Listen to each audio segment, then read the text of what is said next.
Hello, everyone. I'm Sol Verma, the cultural editor, and here is our interview with the cast of Antigone. Hi, I'm Anne Gerace, and I play Antigone in Antigone. My name is Ariana Morris, and I play the role of Chorus in Antigone. My name is Brian Harris, and I play the role of Creon. And my name is Syed Chowdhury, and I'm playing the role of Haman in Antigone.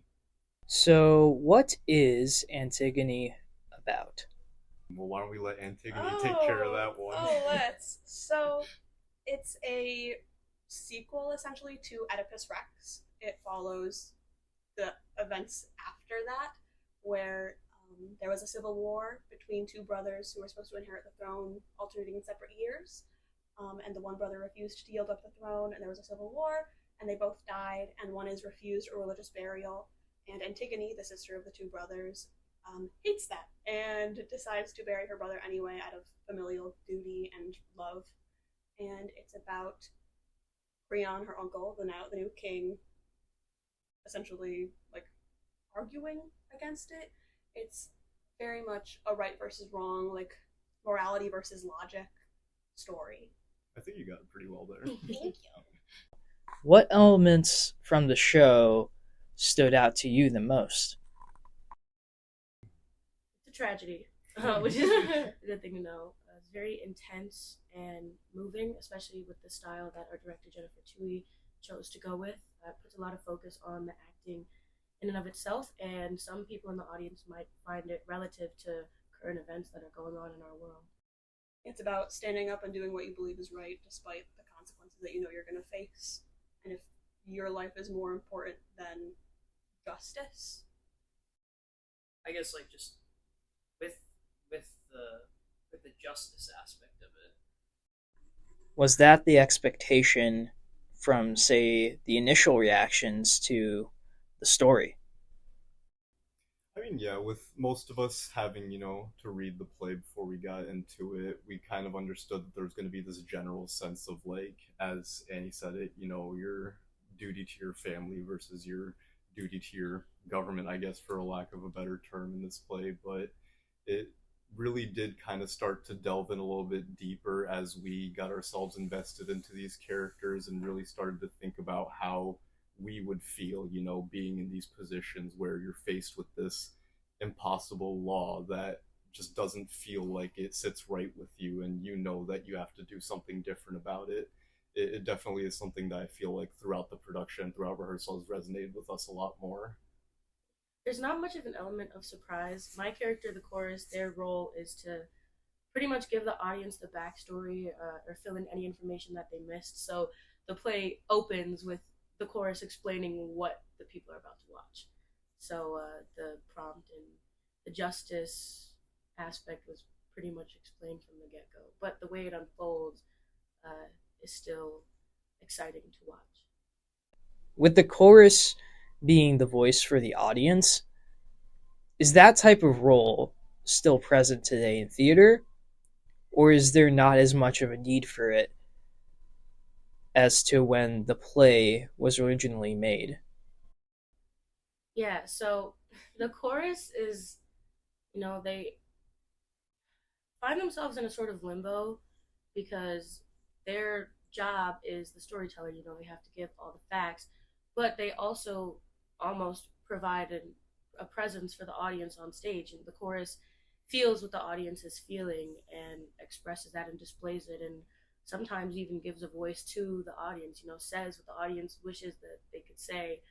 But chorus is pretty straightforward in this one in saying that as much as I might want to change things or things are wrong, there's nothing we can do. Everything is inevitable. Yeah. Do you think like maybe that sort of element of like having like an audience type like character or like presence within like the story should like could it be maybe used a bit more in like theater nowadays? I think that it's definitely a cool character type, but I think that sometimes when people go see theater, they're trying to escape something. So to have a direct involvement through a character within a play might take away some of that escapism. But to others, it might make them feel more empowered as far as their involvement with the story. And the character of the chorus comes from ancient Greek like theater where they couldn't have big set pieces and big fight sequences. So the chorus was invented to tell you the action that happened off stage. And with the advent of like technology and like especially when it comes to theater and props and stuff like that, we've lost the need for it. But I think in this play it helps really set the tone of that you come in knowing like this is all set, there's no changing it, and it makes all the more impact of watching all these people fall to tragedy. And I also think it serves better this way too because it leaves a lot more to the actual audience's imagination rather than just having us put on a display for them. With certain instances, you can actually give the audience the opportunity to imagine like the horrors that certain characters have to face because we're not doing that for them on stage. I guess in a sense too, like that element, it sort of reminds me a bit as well. Like maybe nowadays, maybe it's not in theater, but you sort of have like reaction videos. Like nowadays, like people reacting to content. So yeah, that would be a fun way to play the chorus for sure. Did you guys see that? That was crazy, Me right? pausing the play every 50 seconds. Oh Can we get an F in the chat for Antigone, please? yes, yes, yeah. There's often a challenge of taking like a play such as Antigone that's very, very old and having the audience sort of feel like this sort of should matter to them. How do you think your version does it? I mean, for me personally, it's been a real journey to for someone personally who feels and understands Antigone's point of view, but then trying to think of the aspect from a person who of power, who's not only have to balance his family, his love for his family, but his love for his country, his land, the people overall, the overall good. So, certain things, you can't overlook. Certain laws can't be, um, dismissed, you know, and it's finding that balance and having to balance those things as a king would be, it's been hard just to even think about it and put myself in that mode.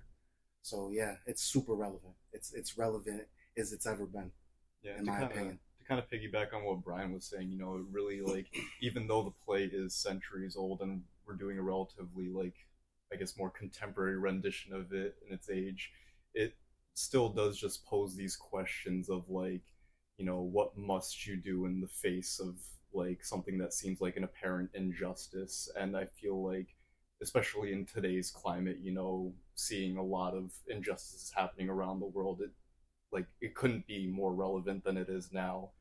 Seeing what goes on in the world and feeling in our hearts that something about this isn't right. Like it's not as simple as like a black and white matter, but there is something that at the end of the day must be done about it. In the foreword of our translation in our script, Louis Scalianteri, who is the translator, says in like the first few paragraphs that every age is, I think the word is like they're entitled to their own Antigone. Every generation is entitled to their own Antigone, where you need someone to stand up and say no, despite everything that they know is going to happen to them and knowing there's no escape from the law. People will follow, and that comes up in the play. Antigone does this thing against Creon, and people do follow her lead. And it's very important nowadays where we have all this injustice happening to remind people that it does take one person to keep saying no and shouting against the tyrants of the world, especially considering that our translation was written, the production that we are doing was written during the Nazi occupation of France. So you feel a lot of that influence, and knowing that makes a lot of things more poignant. And also like Antigone within the play too, like she's never like arrogant about it. Like she's human, she understands what she has to lose, but she also makes the decision that what is right in the situation means more to her than the selfish things in life, or like the smaller happinesses. She knows that her purpose has greater drive than just going along with the drove and doing what everyone else does simply for the sake of doing it. This may not be the right term, but in a way, there's a bit of like a horror element when it comes to, at least from the premise of the show, and even in just some other tragedies. Like, it may not necessarily be like, you know, the blood and guts, but I think that drama element and some of the actions that happen can lead to that direction. I sort of am a bit of a believer that horror is drama. Yeah. I was gonna say, if you want to go ahead and Oh, tackle that. okay. It's haunting is the right word, and I think horror is the right word. Your instinct was right. Where horror doesn't have to be like murder with a knife. It's you're watching these people doing things they don't necessarily have to do, but they're going to do anyway. Where it could easily be Creon's like, you know what, you're right, and let it go, but you watch him condemn someone that you know he loves to die for the king's justice.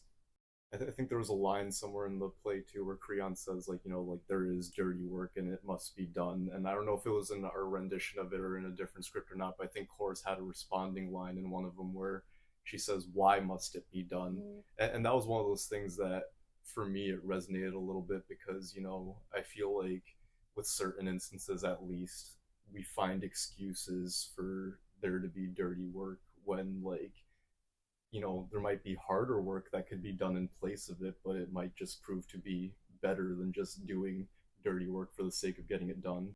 What do you say? I guess in a way with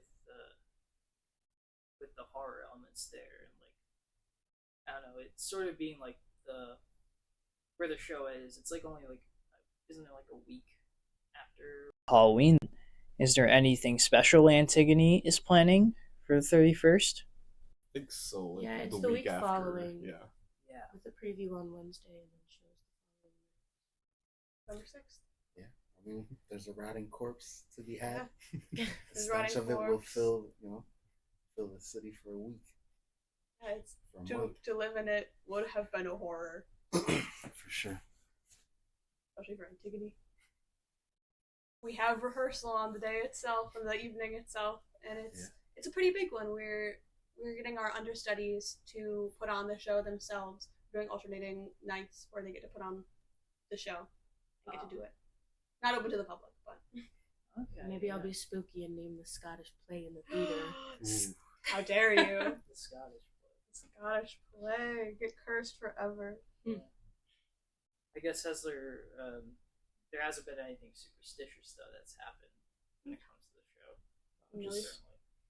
Well, unless we count Jen having to be absent. Well, no, I wouldn't count that That's at all. scary. I know it'd be scary. It was scary, not superstitious though. Unless she split a pole. Someone just took Break a Leg a little too seriously, Our- Our amazing director was in a car accident during one of our rehearsals, lead up to one of our rehearsals, and she persevered through. We pushed through because she's amazing and incredible. But it was definitely scary. What would be one thing people are going to take after seeing the show? I would say that to be brave in the face of tyranny, and I don't care how wrong or how wrong it How hard it is. how hard it is. Yeah, you stand up against injustice. You stand up against wrong. You stand up against evil. In any faction, in any face of it. No matter how it transforms itself to you. Integrity is key. So yeah, that's what I would say.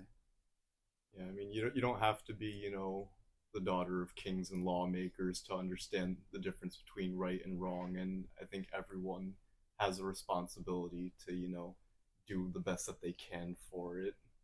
Just try their best to live as virtuously and morally correct as they can. I would say their dirty work doesn't need to be done. It's an invention by people to justify their wrongdoings and to just remember that people will say that it needs to be done, but it never needs to be done. Yeah, I think that everyone has the power to choose, what kind of person they want to be. And not everyone is brave enough to do the right thing all the time. Sometimes it's not easy to do the right thing. But when people leave that show, there's going to be a character that they resonate specifically with. And I'd be surprised to learn that it wasn't Antigone. And if that, leaves them anything to think about, I think that's a good thing. I think the right choice is usually obvious, even if it's difficult to stand by. But we should always be achieving righteousness, justice. All that. Is there anything you'd like to plug now as we reach the end of our interview? Come see Antigone from November 6th through the 10th. There's 7:30 shows. Sunday is a 1 o'clock show. And then after that, Casting Hall will be putting on Ride the Cyclone in the spring semester. Come see that. Tickets can be purchased in the box office. Or on eTix, which is going to be linked in our bio on the Casting Hall Instagram. Yeah. Casting Hall Productions at Instagram. Or Facebook. Also want to shout out the amazing cast who's been working on this play super, super hard for the past couple months. And shout out to all the crew, Ron, yeah. Erica, Ron, and Sean, and Jennifer Tui, Josh, the woman and Jennifer Tui, Marta, our stage manager. And Jennifer Tui, the woman that she is. And I know she's gonna listen to this and be glad that I'm fighting to say her name. Because, she went through something very hard and she bounced back like nothing happened, and she's so incredible, and we love her, and we love all of our cast and crewmates. Yeah, no, thank you all for coming by, and definitely go and see Antigone. Thank you for having us. Appreciate you, man. Thanks for having us.